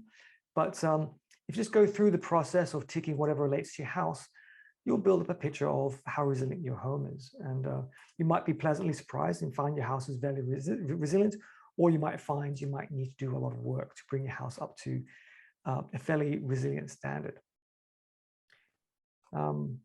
Windows and frames, external doors. Yeah. One thing to note about external doors on bushfire-prone land, if you do want to replace your doors or windows, that will trigger a DA process, because that's a technical thing. That's to the planning rules. So just bear that in mind. But it shouldn't be too much of a problem because windows especially are big weaknesses to the house in terms of bushfire. It covers off, the section now moves to the floor. Subfloor space. Now, if your house is on piers and it's suspended off the ground, you might want to consider enclosing it with ember mesh to keep embers out. And like many people, like to store items underneath their house, and that can become another risk. So, if that's you, well, you might want to sort of think about clearing out underneath your house and enclosing it with ember mesh or other materials to stop embers from getting in underneath the place. Verandas and decking. Decks are another big source of another good place where embers like to land and start a fire, and that's worth considering as well. I think treated pine is fairly flammable as well, and the fumes that come off treated pine decks can be quite toxic, so that can be quite harmful to yourself if you think you might want to stay and defend, or very harmful for the firefighters who are there trying to protect your house. So by replacing your deck with a non-combustible material, it could be a great way of keeping your house safe and helping the firefighters not breathe in any toxic fumes there. Okay, moving on. The outdoor areas, vertical barriers, landscaping. These are all things you can manage around your house to help reduce the risk to your properties. Trees overhanging the house could drop branches during the high winds that can be present during a bushfire and can break your tiles and create a place where embers can enter and start a fire. And water supply, pools. Having a good source of water is very helpful for the firefighters. In fact, there is a program, I think, a static water supply, or SWS, which the fire and rescue manage. I think Adam and James can talk about that. Would you guys like to mention about the static water supply program? Sure, but both services actually manage the static water supply plates. Generally, if you're in the urban area, it is your local fire rescue station, which for you guys will either be Hornsbury or Gordon. To give them a call, and we'll come out and we'll generally attach an SWS plate or sticker to your letterbox. It highlights the fact that you have a swimming pool that you're happy for us to use during a fire event if we need to throw a portable pump in it, or whether you've got rainwater tanks. Basically any stored water source that is of a significant size that we could use to assist with our firefighting. So in an emergency, having the SWS sticker at the front of your house, would that make it much easier for firefighters make a very quick assessment as to which house is more defendable and which house not? I mean, in a situation where you have to move very quickly and you have to make a very quick assessment, do these things help? Look, they definitely help in regard to the fact that we know we can take a portable pump down there and use it to supply water to us while the truck may be at another house a couple of doors up with the mains, should the mains still be functioning. But once we have a lot of fire trucks in the area, the mains pressure and everyone else using their hoses generally drops significantly. So our trucks carry 2,500 litres of water. The RFS trucks carry 3,000 to 3,500 litres of water. It doesn't go very far when we're dealing with significant fires. There are some other vehicles that carry a lot more water, but we don't have them. There aren't a huge amount of those. I think Nick wants to say something now. No. I was just nodding and agreeing with you on all points. Right. Okay, cool. Well, we'll quickly just move on. Also, I just would like to quickly mention that we do have a rainwater tank rebate program for everyone. So that'll help. The rainwater rebate program can offer people up to $500 for the tank and $250 per connection to the tank. And that can be very helpful for residents who want to sort of install some rainwater storage capacity to help fight fires if they want. So anyway, moving on, fence and gate, the type of fence you have can greatly influence how vulnerable your house is. If you have a brush fence, well, that's just a wick really leading fire up to your property. So you might want to consider removing that. But if you have a brick or metal fence, well, then you're pretty good. Where the gas bottle is located and how it's orientated is, again, a very important factor. If you're on bottled gas for your property, you need to think about how it's stored. There's a pressure valve on tanks, and it's very important to have that pressure valve facing away from your property. And if you have facing away from the property and also not facing anything else, that's going to be catching fire too. If you have a barbecue gas bottle, that might be worthwhile disconnecting and putting in a location far away from any structures. So if it does have to vent and the venting gas catches fire, that jet of flame isn't going to cause other problems as well. So a lot of people have barbecue gas bottles, so that's worth keeping in mind. The age of the house is a factor as well. So if your house was built pre-1991, that could be put it at risk as being not at risk, but at having low resilience to bushfire. But if it's a new house built post-2009, well, then it would be built to modern bushfire standards, depending on your barrel rating. The type of air conditioning you might have is important. If it's got ember meshing on it, for example, if it's an evaporative air conditioner without ember meshing. Doormats are another item that can cause houses to burn. Doormats are easily ignited, and flames from the doormat can easily go in under the door and start a fire as well. So consider what type of doormat you have and where you leave it during a bushfire emergency. And if you have to evacuate your house, put the doormat either inside the house or somewhere else away from the house itself. Pets and enclosures, that covers off on how easily the enclosures are moved to a safe place. If they're easy, if you can keep animals there before you leave, and if they're actually going to cause, how flammable the enclosures are, if they're next to the house as well. Also, bushfire attack level. So I'll leave this to Mark to cover off on and explain what these BAL ratings are. Yeah, the bushfire attack level is really the resilience of the house, which goes from a BAL low, which is very low sort of impact on the structure from radiant heat. This is all about radiant heat hitting the side of a house. And what it's based on is called kilowatts per square metre. And the human body, for instance, about 3 to 4 kilowatts per square metre, you can take that for about a minute, if that, but ranging up to a BAL 40, which is 40 kilowatts per square metre, and that's very intense, to BAL flame zone. And you don't want to be there at all in a BAL flame zone, but your house can be built to a very high standard to BAL flame zone of BAL 40 and should be pretty well resilient to fire. But that doesn't mean that you should be inside that house at that level of heat. So they're really the resilience of the house structure going from a BAL low to most of our houses around the interface, I'd say, would be a BAL 19, if that. So they're not too resilient. And particularly when you've got wooden decks, many of them I see are falling apart along the interface. And that's just, as James said, a wick introducing fire into the structure. So yeah, BAL's pretty important. Bushfire consultants do that type of thing. I used to for bread and butter. I'm not allowed to now, unfortunately. I'd love to for the residents here, but you'd have to get a bushfire consultant to tell you your BAL level. That's it, James. Thanks. Thank you very much, Mark. Okay, we'll flip back to the scenario now, and it's pretty much reached its maximum extent for the purposes of the scenario. Now, it's impacted, as you can see, the fire's impacted along the properties around the interface here, and there's a bit of house-to-house burning here, house-to-house ignition.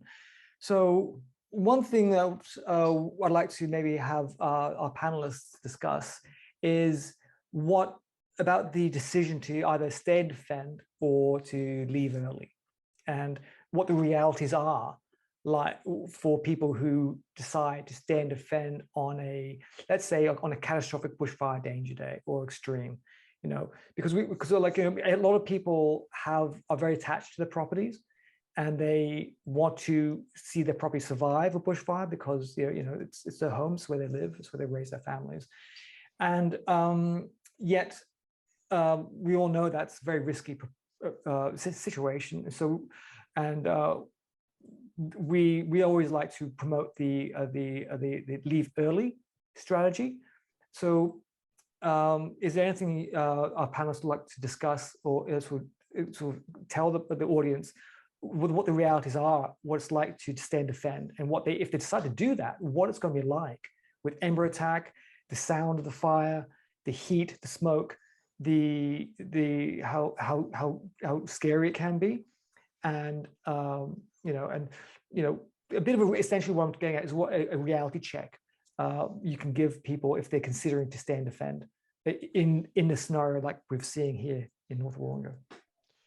Now, yeah, I'll start if you're happy with that. And look, in round terms, all community messaging that comes out from both fire services is on very high and extreme days.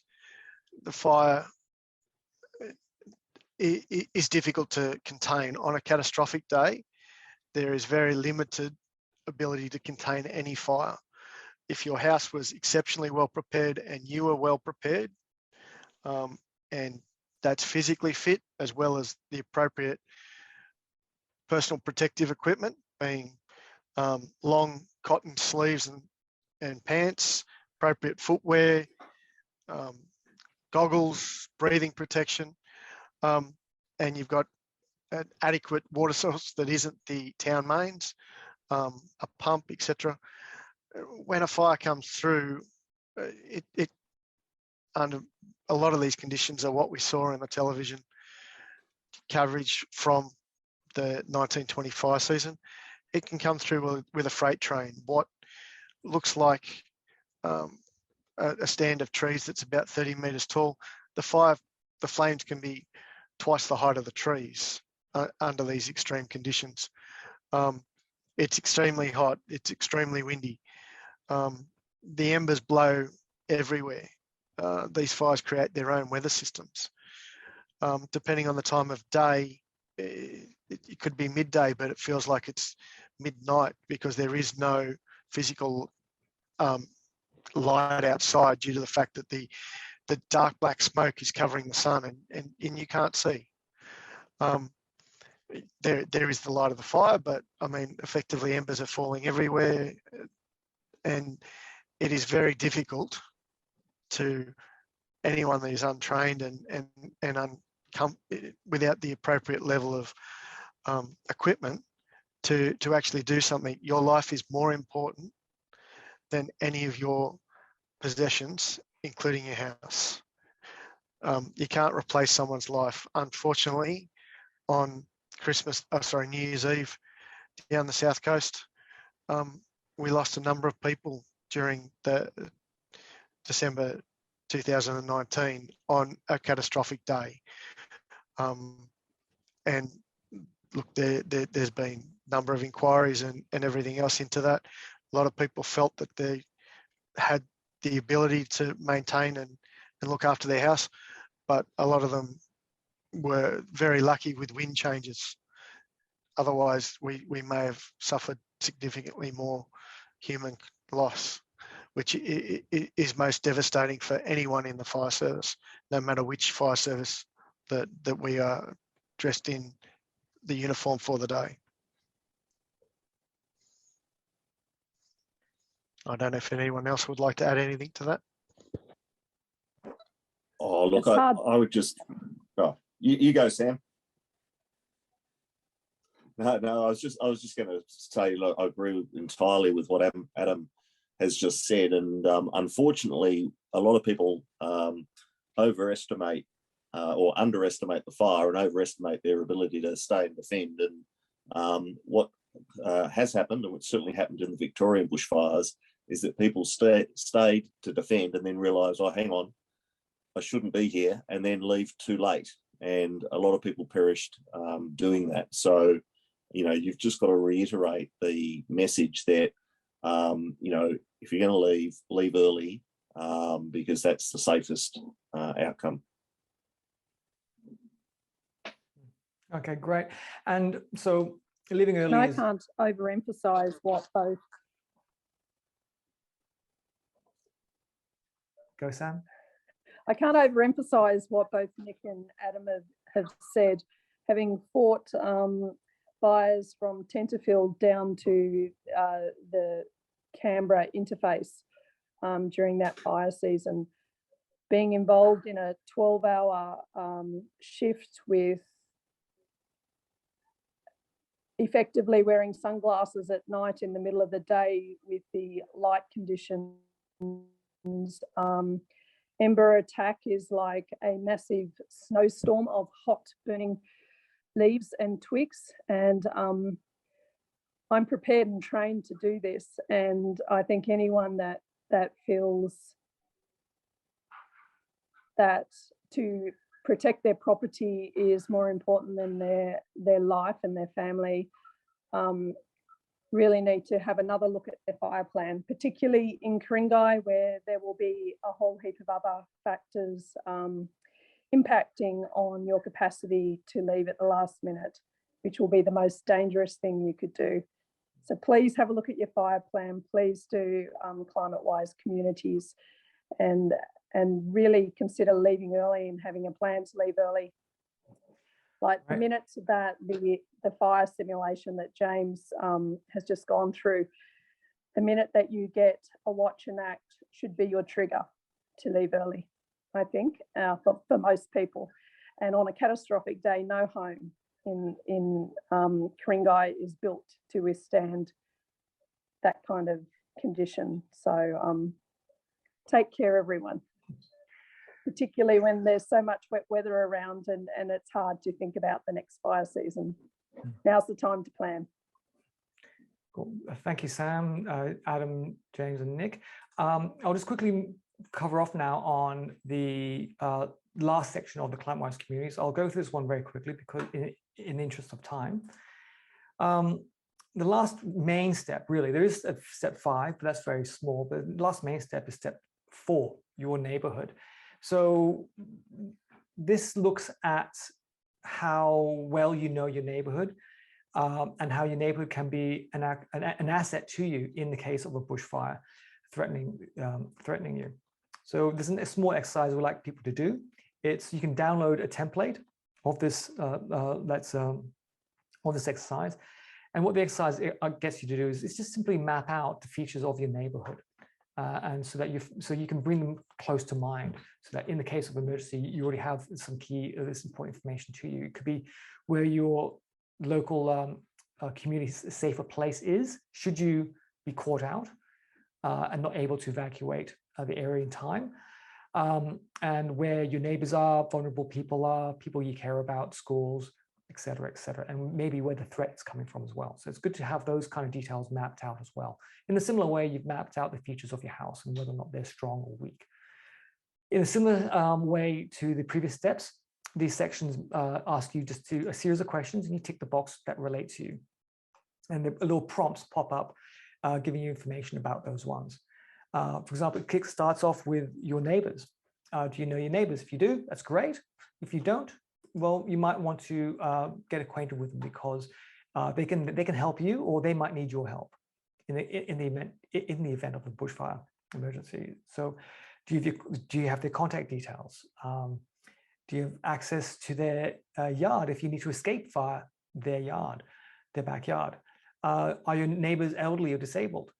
Do they have carers? Would their carers be locked out of the area by a police roadblock? Because that's something that happens often during a bushfire. Police will block off access to an area to stop people from entering. So that's something you need to consider. Is there someone normally at home during the day? Do you have pets? Do your neighbors have pets? And are you able to rescue your neighbors' pets if need be? So you go through the step there. Won't go through everything because it can be a little bit detailed. But this gets you thinking about your neighborhood, your neighbors, and how they can help you or you can help them. And this can also affect your decision to leave too, because quite often people might be deciding to leave their area, but then they just at the last moment they realize the neighbor might need their help. Do you stop and help them, or do you say, sorry, I have to leave? You need to be aware of what's going on in your neighborhood so that you can account for those variables. So yeah, just go through all that. There's quite a bit there to go through, but it's it's fairly quick if you get stuck into it. At the bottom, there is some additional links to information that can be very helpful. For example, the NBN and blackouts, digital radio information, emergency alerts over the phone. There's a network for that, and how to download the Red Cross Get Prepared app. As usual, you can save this section to a PDF for later reference. Step 5 is a summary page, essentially, that allows you to go to various websites to get your emergency plan templates. Here you can get links to the RFS, Bushfire Survival Plan, storms and flood planning from the SES, heat waves for Red Cross, Carers Australia if there are people that require care. So your Bushfire Survival Plan should include contingencies, where you should go, what you should do, bushfire retrofits, rebates, and council offers that. And this needs to be updated again. I keep mentioning I need to update that. We offer up to 25% of retrofit costs, up to $1,000 per household, with an additional 50% off the cost of doing any DAs or CDC work for windows or doors, to a maximum of $500. Okay. So the last part of this website I'd like to cover off on is the, if you've made a bushfire survival plan, what do? You need to test it. So this is called the what if page. So you've seen the webinar, you've seen how bad things can get. You do the ready check, and you have created now a bushfire survival plan, and you want to see how good it is. We highly recommend you test your plan with this to see how good it is. Now, what this is that it's a spinning wheel that has a series of sort of random scenarios that could happen to you during bushfire emergency. So without further explanation, it's fairly simple. We'll spin the wheel and see what happens. Now,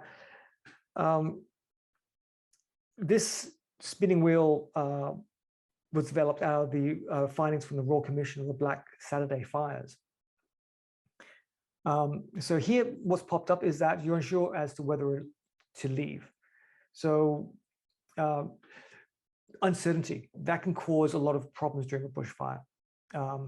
You don't know, I mean, like, you don't want to leave, you want to stay where you are, you want to look after your house, but you're not sure. That indecision can cause a delay that could result in you being stuck in where you are and being at threat from bushfire.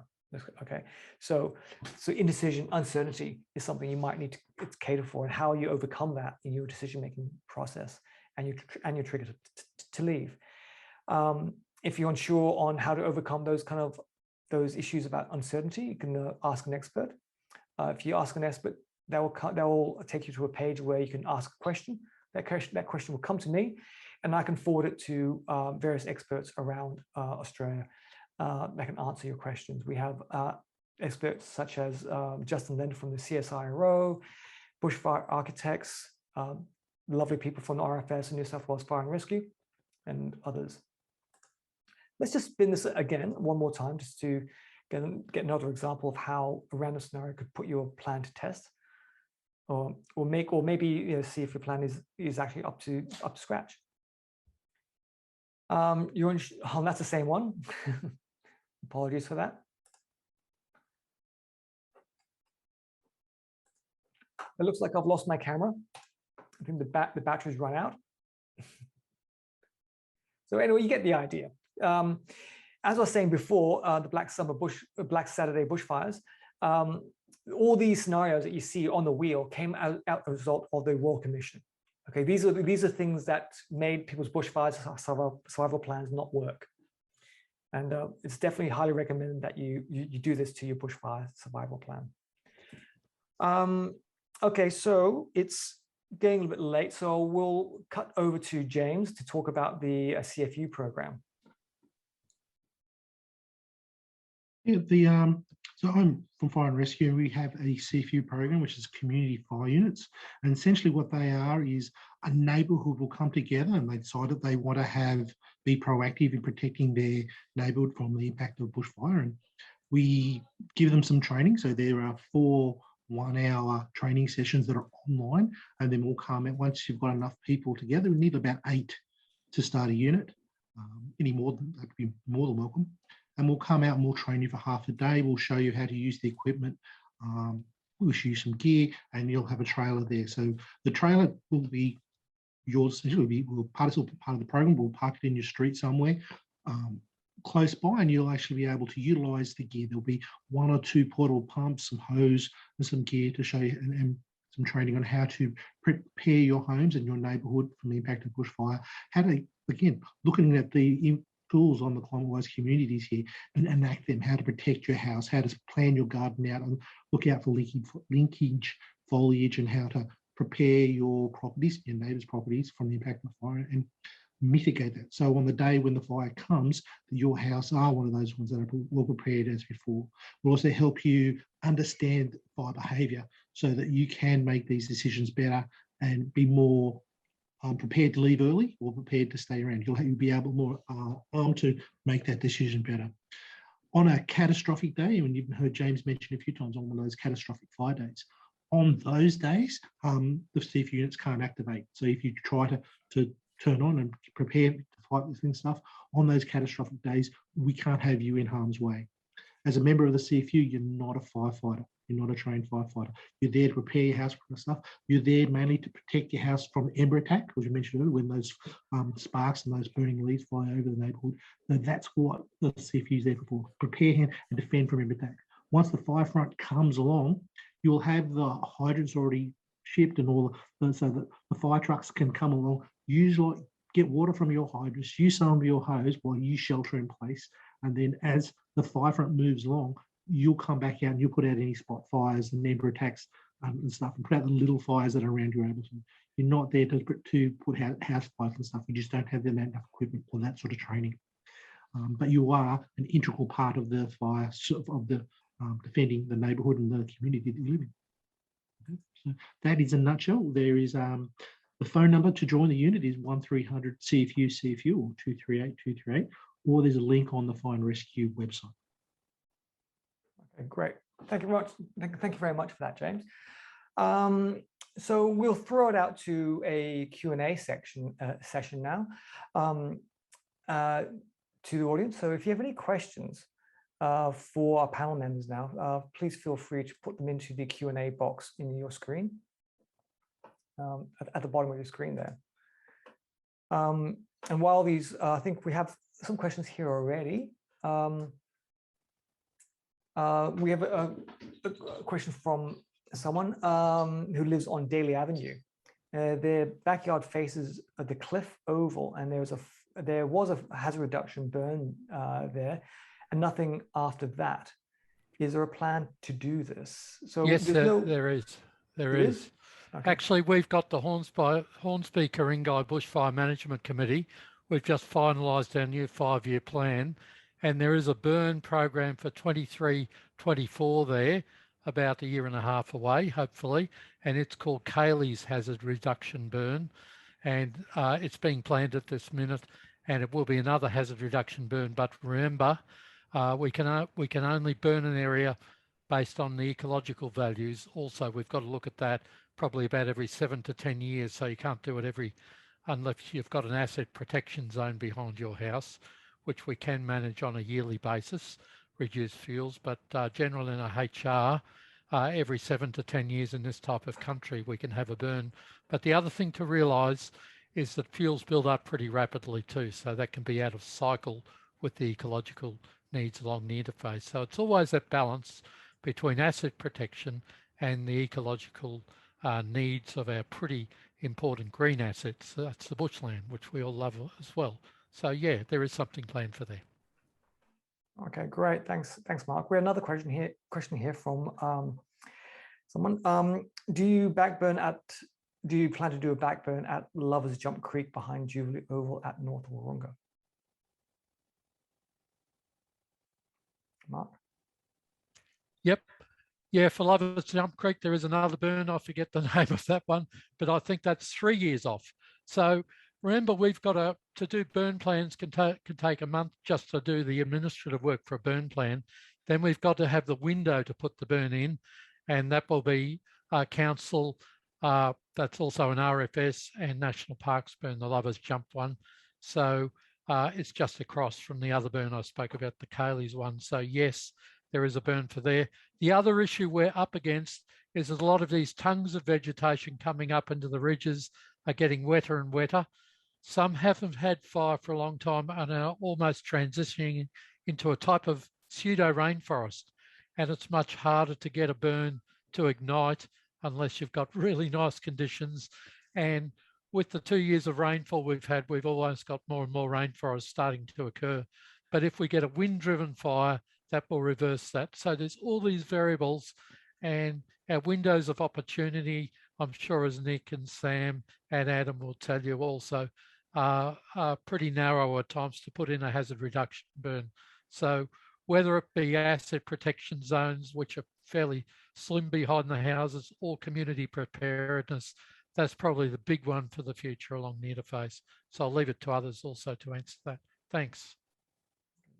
Great, thanks, Mark. So we have another question here. I have a very tall turpentine tree within 4 meters of my house. It overhangs the house. What is the feeling about this, given it is a very flammable tree? I suppose that's a tricky one to answer, and that would normally be for you, Mark, but I think that does require kind of an on-site assessment, and it can't be answered. Yes. Actually, turpentines are not as flammable as you might think. Often in a fire, in the Fraser Island fires off the coast of Queensland, the turpentines were the ones that survived whereas Saturnays and other eucalypts ignited. So they're not quite as flammable as you might think. Okay. If it's up against the house, there are other issues. So yeah, Okay. we have a tree team who come around and do an assessment for you. And I'll look at the bushfire hazard side from that tree team. But there is something called the 1050 rule that can be used if it's not in an ecological valuable area. That's the other issue that council. That's a great segue into the next question of ecological values. There's a row of cypress pines. My neighbors, on my neighbor's house, there are 4 meters from my house overhanging their house, I assume, if I interpret that correctly. Now, I've heard that cypress pines are, there's another word for cypress pines, which is like, what, candles or something? Yeah. They burn. They're pretty well. flammable, cypress, and I come from an area which is full of cypress pines. So often they're an indicator of a hot fire previously too. So they'll sort of, it's like a dog chasing its tail. More cypress pines will breed and cause further fires. So yeah, they are quite flammable, and maybe that's an issue that should be looked at again by council or whoever the appropriate authorities are. If there is a dispute between neighbours about vegetation and trees, what would be the process for neighbours to go and have that resolved? I assume the first quite a difficult one. I'm involved in a few of those at the moment, and actually RFS also will come out and do a hazard assessment. Sometimes it's easy to get RFS, Hornsbury probably in that area to come out and have a look at those issues. It's probably less impartial than council, so it might be a good thing. It's called a hazard complaint. You could put in a hazard complaint to RFS directly, so that's a nice thing to do, and it keeps me out of the fire too. Yeah, too many fires. Those forms are available on the RFS website. So if people want to have a look at that, they can look at the forms and submit them. Great. Okay, cool. No more questions. So now what I'll do very, very quickly, one last thing, I meant to do it a little bit earlier, is to run another poll. And this poll relates to making bushfire survival plans. So having seen the scenario, you see the bushfire scenario in northern Warrunga, and seeing what can happen to the town, what happened to the town of Paradise in California and the Gospers Mountain Fire back in 2019-20. We'd like to think that as a result of this webinar, you are making plans to make a bushfire survival plan. So what I would like to do now is to launch a poll to ask you to basically essentially do put your hand up to say that you're going to make a bushfire survival plan. And if you indicate yes via the poll, I will send you emails as send you little reminders to say, hey, you know, how you doing with the bushfire plan? I'll send you various tips and strategies you can use to make a bushfire survival plan along the way. I'll send you 3 emails over the course of about a month. So don't worry, I'm not going to be harassing you ad nauseum. I won't be, you know, knock on your door and harassing you to make a bushfire plan. That's what it's for you to do. It's your responsibility. But I'll simply just be sending reminders. So I'll launch the poll now, and I hope everyone here watching this webinar ticks yes, I will make a written bushfire survival plan. So there you go. The poll should be on your screens now, and it's only one question. So I'll leave it up there for about a minute. While people are completing that poll, I would like to just also touch on something we didn't get a chance to really delve too deeply into during this scenario, and that's the idea of a shared responsibility. We did talk about how the RFS will do everything they can to respond to the fire and to save property and protect life. But there's only so much the RFS and, the fire and rescue can do as well. So both fire agencies will be doing everything they can. It's to help people and property. But they can't be everywhere. They can't do everything. There are limits to, especially in an area where it's a very complicated, one way in, one way out. And so naturally there is a there's a responsibility the community members have towards their own safety. And that goes towards the idea that you need to make a plan, and the plan should be to leave early, and to also prepare your house and property and make sure that's as well prepared as possible so it has the best chance of survival as well.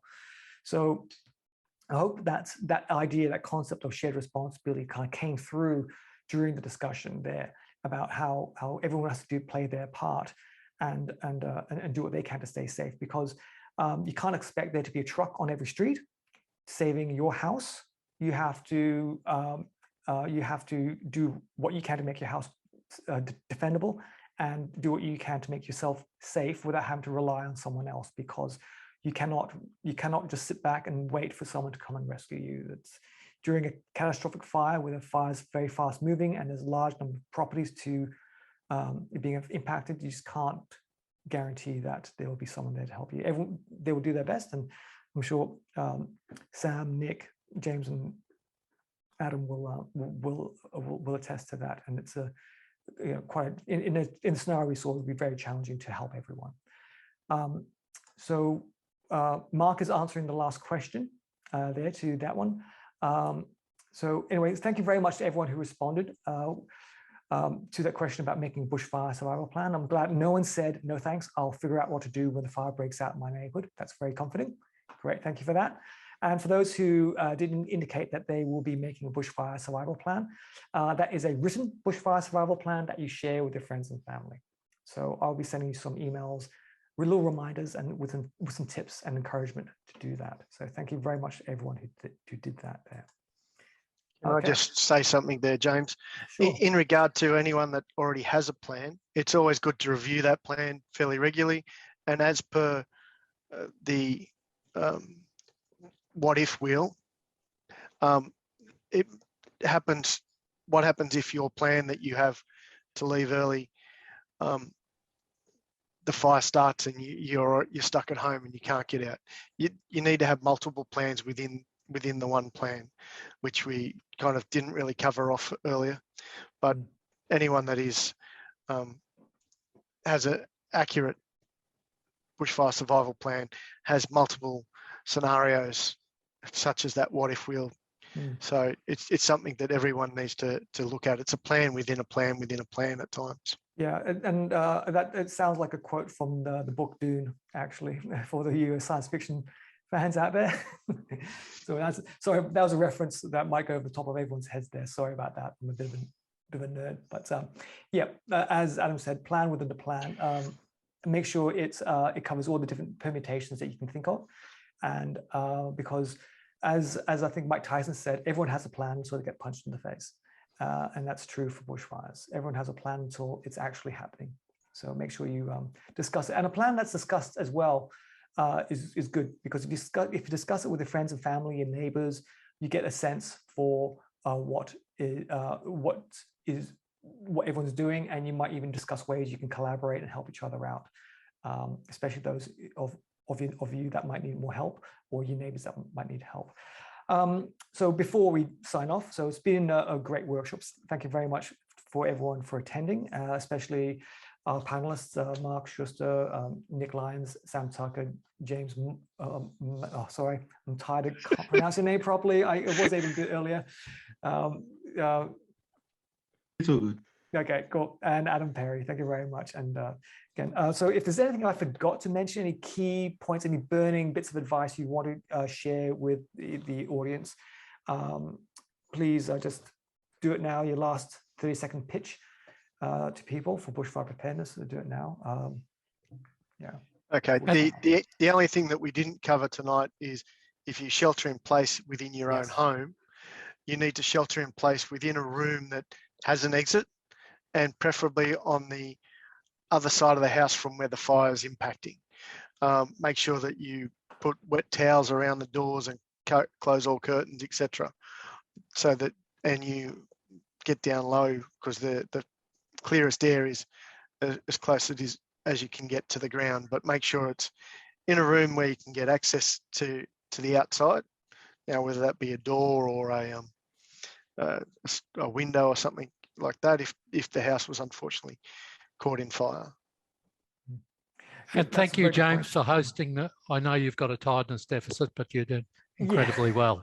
Thank you. Yeah, thank you very much. I have a toddler that wants breakfast at 4 a.m. in the morning, and so it's a it's a bit tiring. Again, thank you very much, everyone, for coming along, and I hope you got a lot out of it. And one last thing I like to get everyone keep in mind. It's the word unprecedented is something which is bandied around a lot, and we've had unprecedented drought followed by unprecedented bushfires followed by unprecedented rain, and it's just not stopping.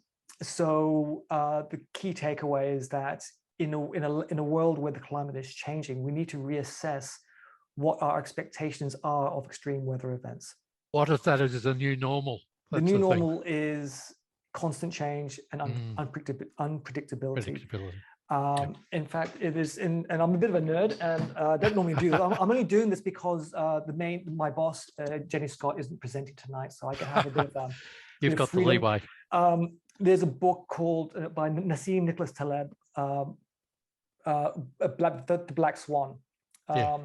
That's a very good book. It covers off on black swan events that are unpredictable and are very hard to foresee and plan for.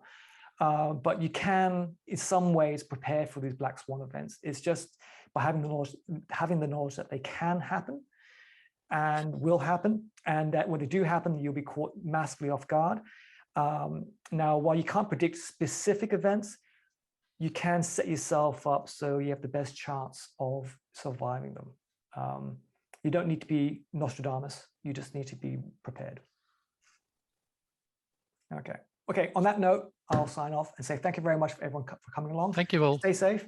And any questions, please send through via the Climate Wise Community's website, the Ask an Expert function, or just reply to email council. You'll come to me. All right. Thank you very much. Thanks. Stay safe. Good night. Good night all. See you all. Bye. Thank you. Good night. See you. Okay, bye. Bye-bye.